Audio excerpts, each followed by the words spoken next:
Welcome to the March 3rd edition of Gold and Black Live, segment 1, joined by Bobby Riddell and Purdue's, he's a Purdue legend on the basketball court, but he does it nightly as the analyst with Rob Blackman on the Purdue Radio Network, hometown hero, etc.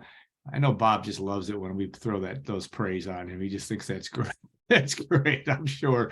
But we thank you, Bob, for taking the time today and your busy day. And want to thank our sponsors, the Union Club Hotel. Well, they're a sponsor, but not of this show. It is this State Farm agent Trent Johnson at TrentIsMyAgent.com. And of course, our good friends at Triple X on the Hill, but on the level of Purdue tradition since 1929. I think Bob has probably been to the Triple X a time or two in his life. But all right, just a picnic last night, wasn't it? A hard-fought win. You know this as much as anybody.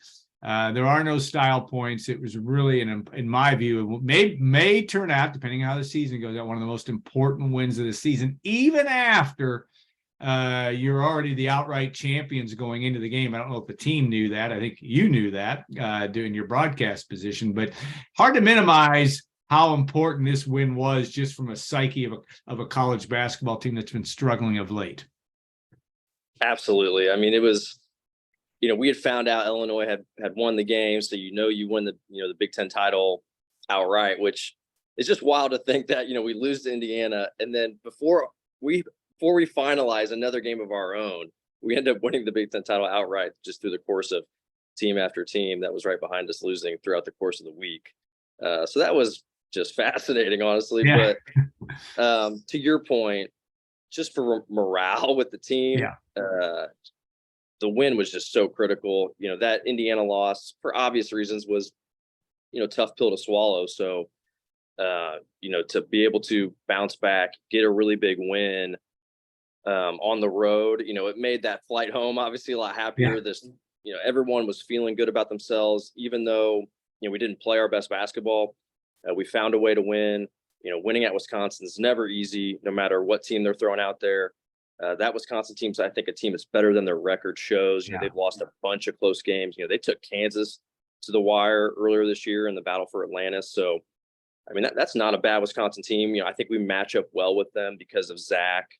His ability to defend Tyler Wall one-on-one is just so critical. I think Tyler Wall is going to be having nightmares of Big Zach because he loves to get down there and wheel and deal and spin and get an angle for himself or draw a double team. And he's such a good passer.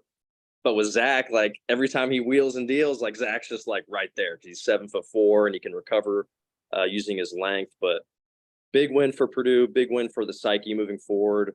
Now it would just be nice to, get a big win on senior day coming up.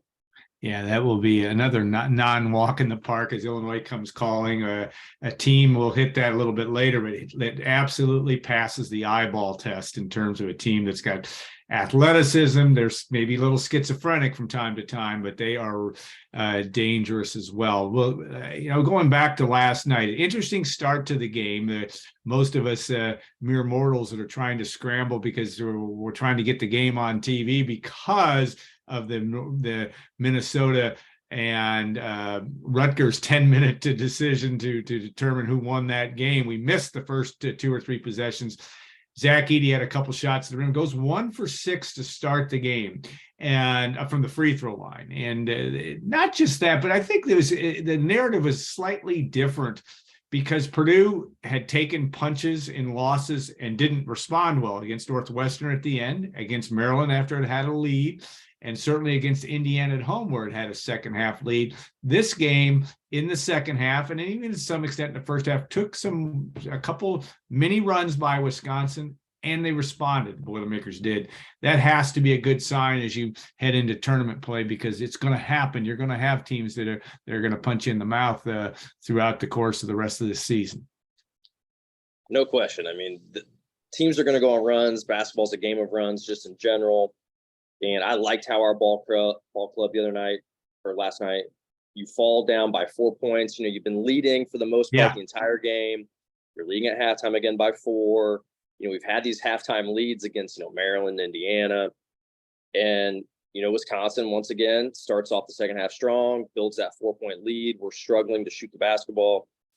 and we were able to have some resolve there and battle right back, and obviously eventually win the game. So,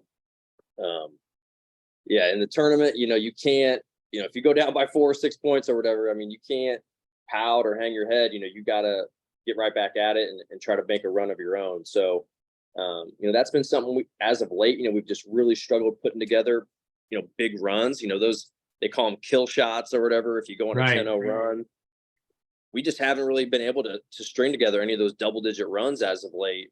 And we were so good at doing that for the majority of the season. That's just, those are obviously huge momentum swings in the game, and our just inability right now to string together made 3-point shots, honestly, when they double Zach and take him out of the game. Our inability to hit shots at a consistent level from 3 and even struggle at the foul line from time to time has hurt us as far as putting together these runs.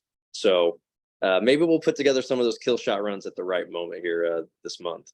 Yeah, I like you. I heard you on radio talking about kill shots. It's a new term that gets used. A very good way to describe what was going on. All right, you're known as a shooter, one of the best shooters you can find.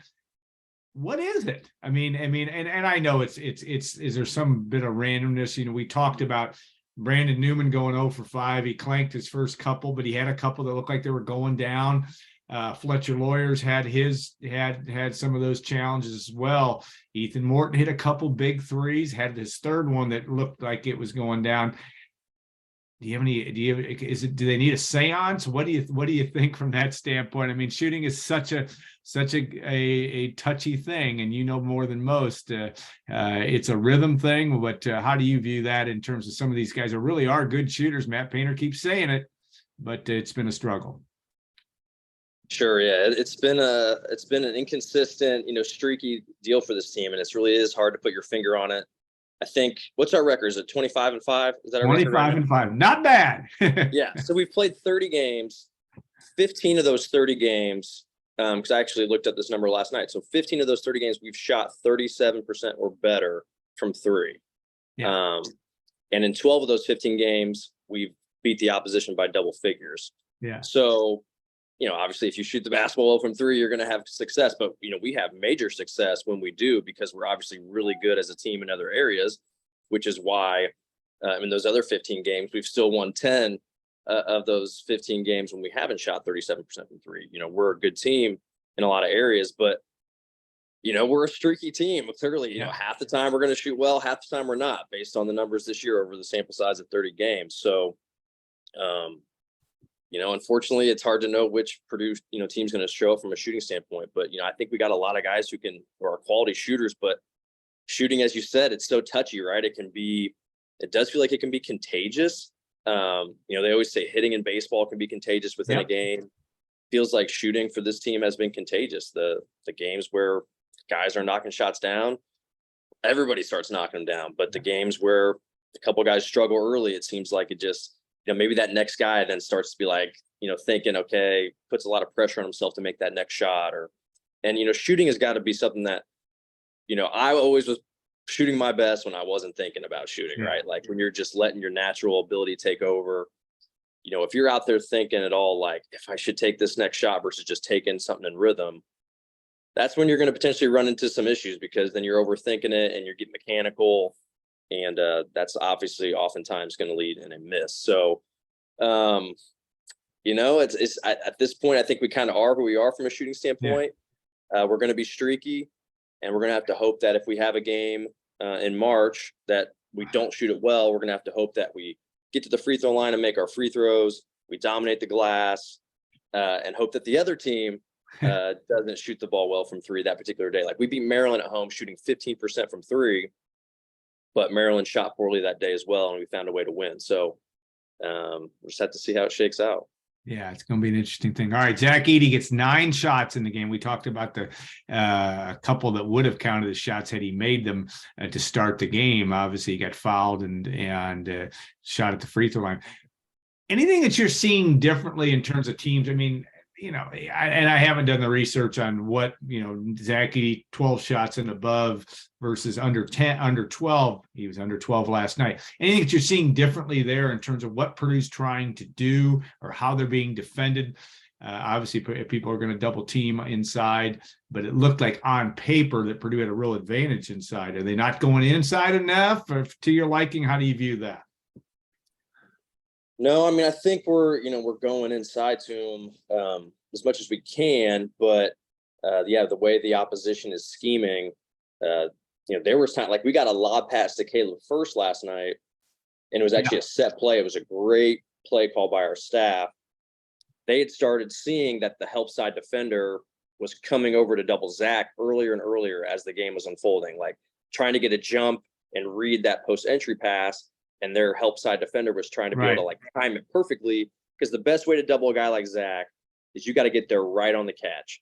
Because if you can get there right on the catch, obviously if you can double him with size, that's optimal.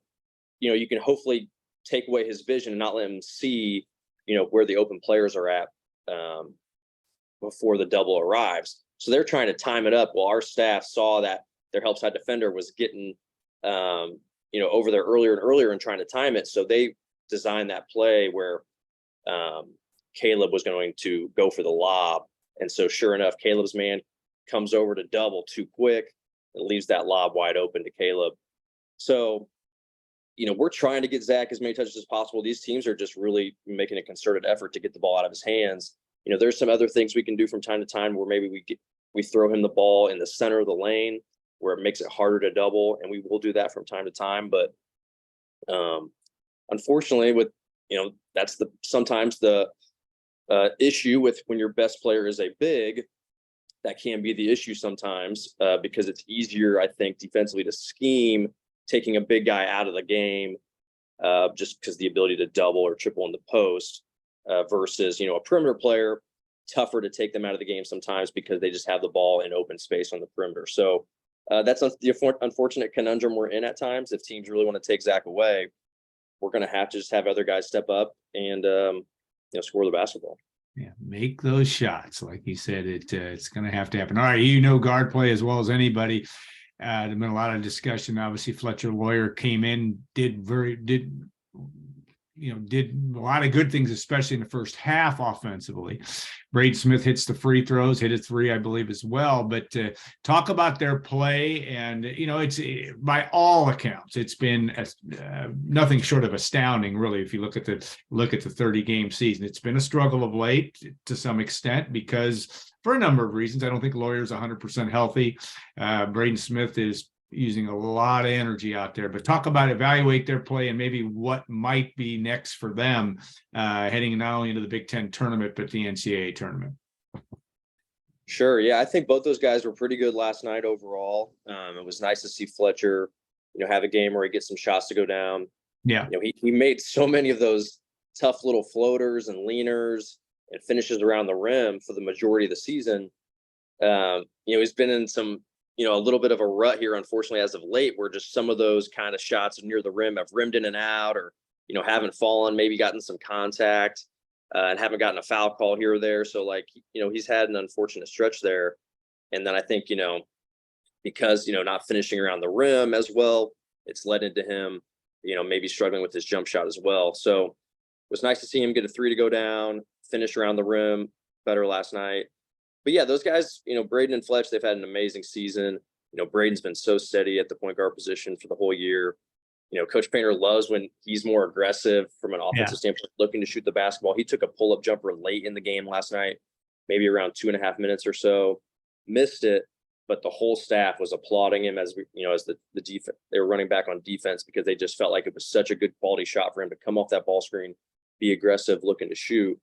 And so they're going to continue to harp on him. When he's aggressive and we have Fletcher, Braden, and Zach, kind of that three-headed monster, from an offensive scoring standpoint, that's when we're best as a team. I feel like, ideally Zach and Fletch being that 1-2 option, and then, Braden being that kind of third option facilitating, but also looking to make the defense pay if they're not going to respect his ability to shoot. So, those guys are going to continue to have major roles on this team. And, they've had their ups and downs, just like a lot of guys, but overall, unbelievable seasons for them. And hopefully they're at their best here down the stretch. Yeah, it's going to be an interesting, fascinating. I mean, it's just such a cluster of all these teams in the Big Ten, Purdue emerges with no worse than a 2-game cushion in the Big Ten race, maybe a 3. That hasn't happened all that many times. That's impressive. But what an amazing run you may be on here. You're going to head to Chicago, likely to Columbus, maybe Louisville, Kansas City, New York. I don't know for that, and then maybe to Houston. Who knows? But like I said, the best thing is, the most important thing is it's got to be one possession at a time. If you're Purdue or if you're any team in this tournament, the upcoming tournaments, it seems to me that is the formula for success. Absolutely. It's a 1-game season once you get to postseason play, and you got to cherish every possession. And I think Purdue's got big things ahead, and hopefully that happens. And I'm excited for the ride.